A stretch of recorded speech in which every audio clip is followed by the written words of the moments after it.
आश्चर्य है, आर्यावर्त के श्रेष्ठ से श्रेष्ठ धनुर्धर यहां उपस्थित है, परंतु कोई भी सफल नहीं हो सका। क्या मेरी पुत्री अविवाहित रह जाएगी?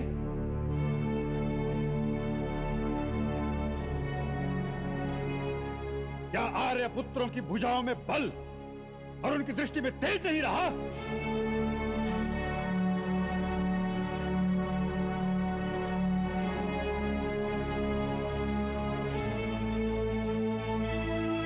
पिताश्री ने इस सभा से एक प्रश्न किया है, क्या आर्यव्रत की धरती वीरों से रिक्त हो गई है? वे उत्तर की प्रतीक्षा कर रहे हैं।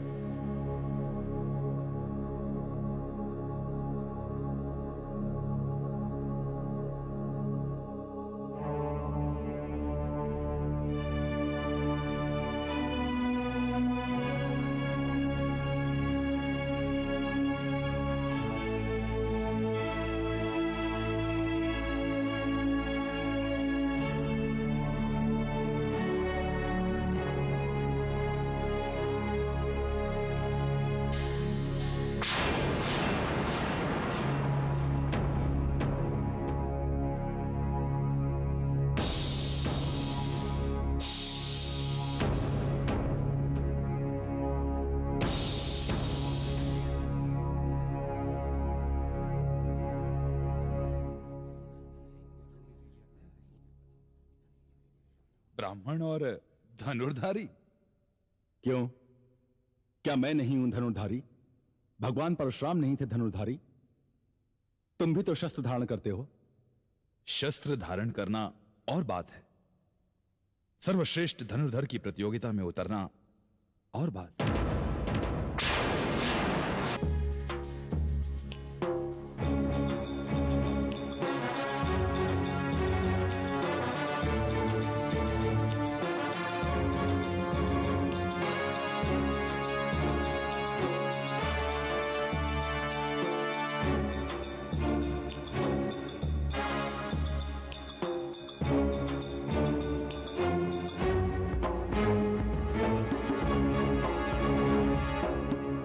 कौन हो युवक? आपके प्रश्न का उत्तर राजन। मेरा प्रणाम स्वीकार करो ब्राह्मण युवक। आपका कल्याण हो।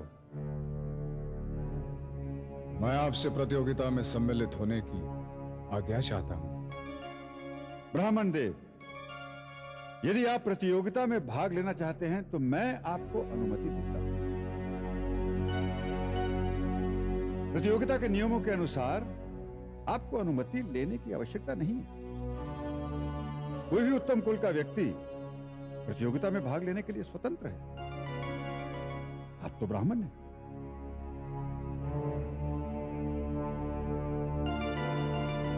विजयी भव।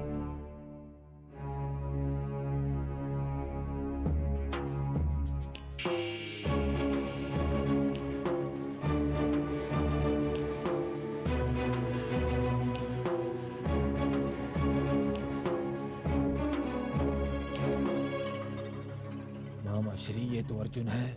हाँ भांजे, और शेष पांडव यही हैं। क्या? मेरे सामने बैठे हैं। अर्थात वो हंसी भीम की ही थी मामा श्री। हाँ भांजे, परंतु आपने तो कहा था कि सारे के सारे पांडव लाक्षागृह में भस्म हो गए। भांजे, ये समय विष का घूंट पी जाने का है। मामा श्री, ये चमत्कार है या कोई बुरा स्वप्न? मामा श्री, ये हमारी हार और आपकी कूटनीति की विफलता। हाँ है। तो क्या अभी सारे आर्यावर्त के राजाओं के समक्ष ये घोषणा करनी आवश्यक है कि हमारा षड्यंत्र सफल रहा? तुम्हारी बुद्धि भी। चुप रहो।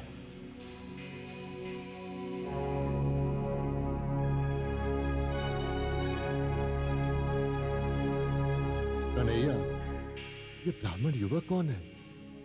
चेहरे से तो कुछ परिचित सा लगता है। संभव है। जहां से ये युवक उठकर आया है, उसके बगल में जो बैठा है वो भी परिचित सा जान पड़ता है। परिचित सा क्यों? मुझे तो भीम जैसा दिखाई दे रहा है। भीम जैसा दिखाई नहीं दे रहा है दाऊ, भीम ही है। भीम? अर्थात ये अर्जुन है।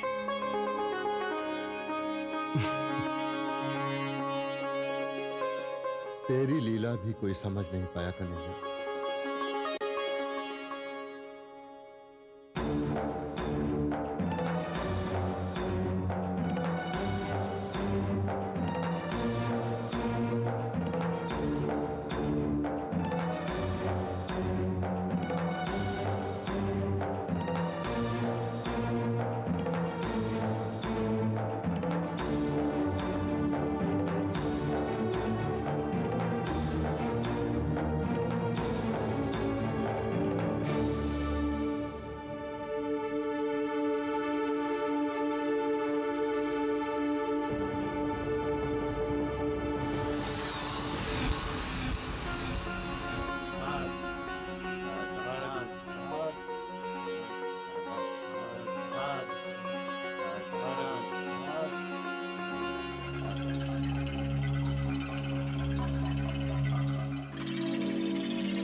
लगता है महाराज द्रुपद सठिया गए हैं। इस ब्राह्मण को अनुमति देकर स्वयंवर को नाटक बनाने की क्या आवश्यकता थी?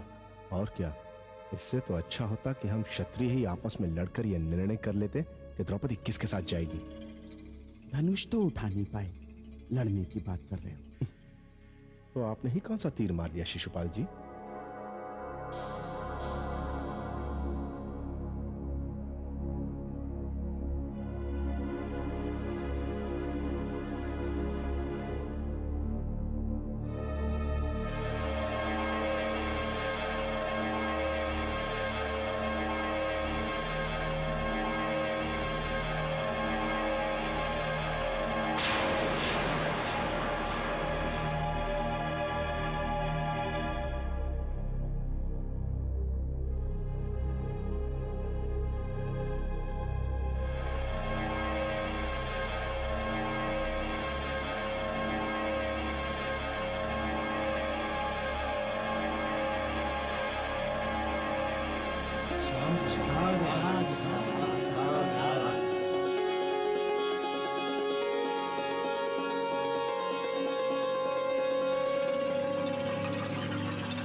विजय है। ये हम क्षत्रियों का अपमान है। हाँ जी, क्षत्रिय राजकुमारी किसी भिक्षुक ब्राह्मण को नहीं दी जा सकती। यह इस द्रुपद की चाल है, पहले इसे ही समाप्त करना होगा।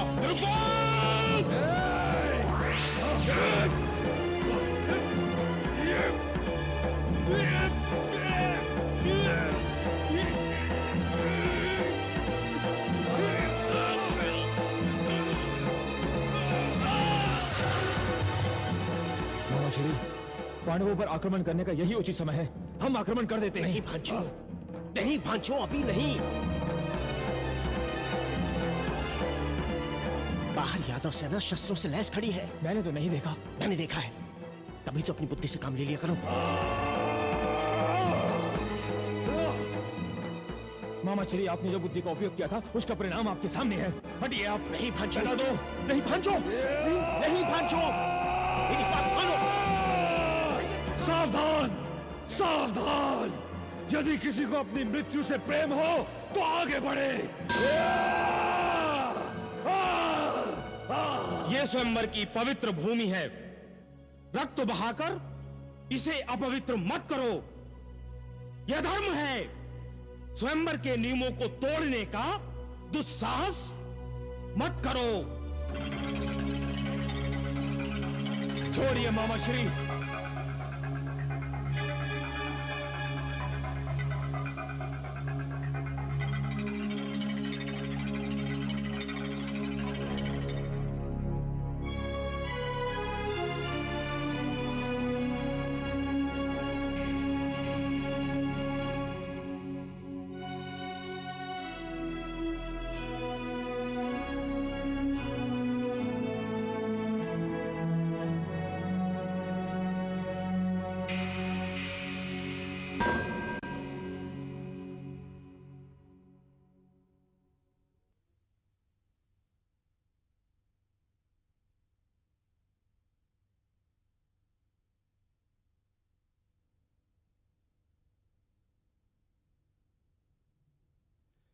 कृष्णा, वीर युवक को कब तक प्रतीक्षा करवाओगी? उसका वरण करो।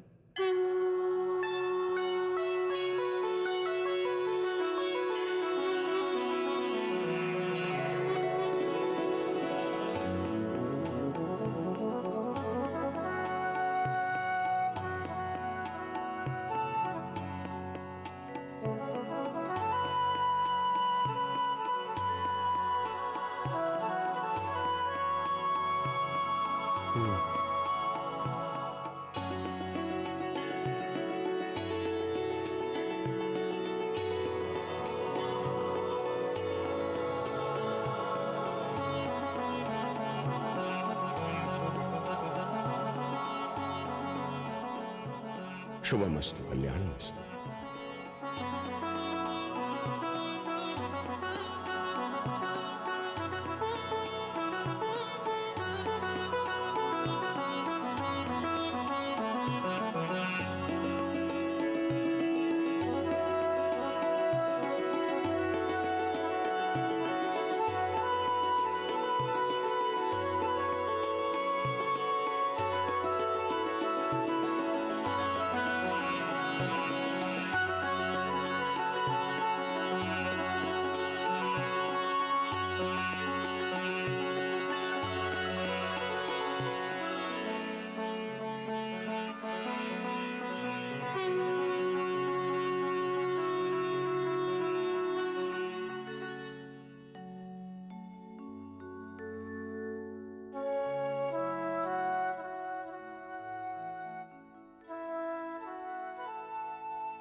महाराज, मैंने अपना उत्तरदायित्व निभाया।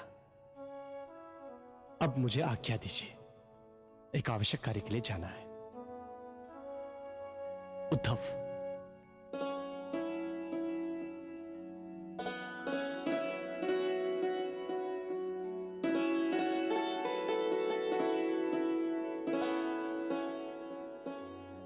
अब आप मेरे संबंधी हो गए हैं,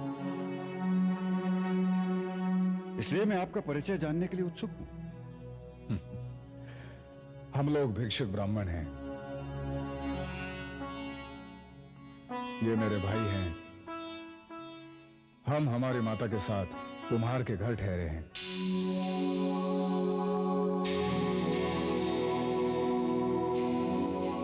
हमारी माता अकेली होगी, संभवतः हमारी चिंता कर रही होगी। हम लोग भिक्षा के लिए निकले थे और स्वयंवर में आपकी कन्या को आशीर्वाद देने आए थे। अब हमें आज्ञा दीजिए। प्रत्येक पिता की तरह मैंने भी अपनी पुत्री के लिए बड़े बड़े स्वप्न देखे थे। क्या आप नहीं चाहेंगे कि वो स्वप्न पूरे हो जाएं?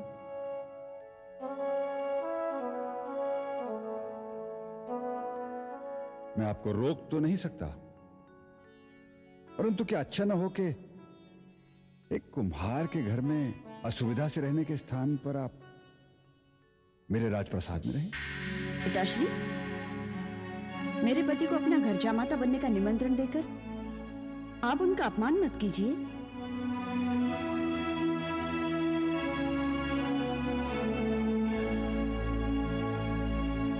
मेरा स्थान अब मेरे पति के घर में है।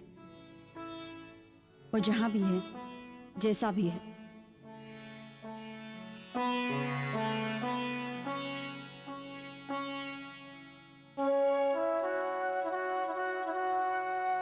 ठीक है पुत्री, तुम ठीक कहती हो।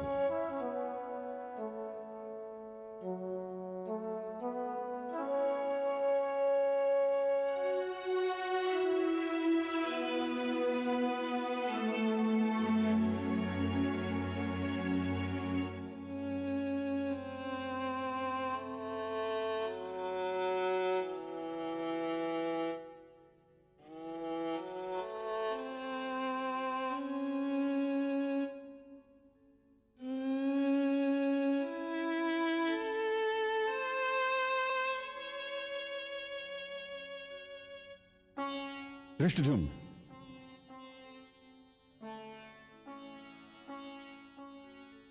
जी पिताश्री। गुप्त रूप से इनके पीछे जाकर पता लगाओ कि ये लोग कौन हैं। मुझे संदेह है कि ये साधारण ब्राह्मण नहीं। जो आ गया पिताश्री।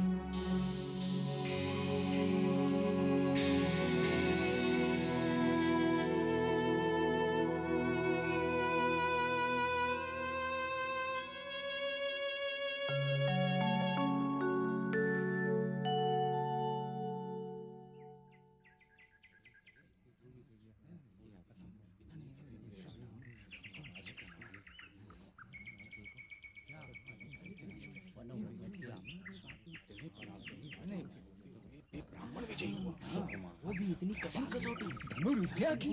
आश्चर्य है क्या हमारी राजकुमारी के बारे में एक भिक्षु ब्राह्मण लिखा एक भिक्षु के साथ हमारी राजकुमारी क्या सुखी रह पाएंगी? कदापि नहीं। तो स्वयं भिक्षा मांगकर जीवन यापन करते हैं। वो हमारी राजकुमारी को क्या सुख देंगे? बड़ा अनर्थ हुआ।